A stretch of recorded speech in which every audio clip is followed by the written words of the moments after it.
حنا الامازيغ عندنا 9 القرون قبل ميلاد عيسى عليه السلام و20 قرن دابا و25 سنه دابا. هي 29 قرن و25 عام نقدروا حنا الامازيغ. العرب جاو دخلوا عندنا هنا، العرب دخلوا عندنا هنا، هادو العرب ماشي الشرفاء، العرب منين جاو؟ جاو من اليمن ومن الصحراء ديال السعوديه، جاو من اليمن ومن الصحراء ديال السعوديه. جاو العرب عندنا هنا، جاو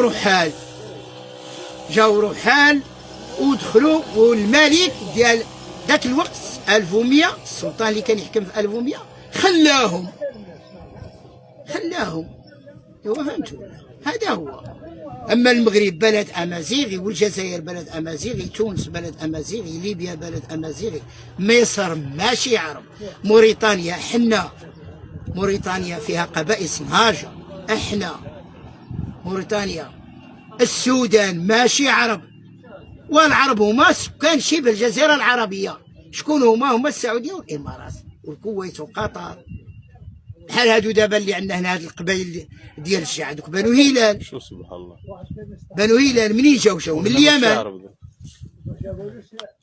دابا حاليا شكون هما بنو هلال؟ عندك الجع، هوارة، غفولة، هادو بالمهاية، هادو بنو هلال.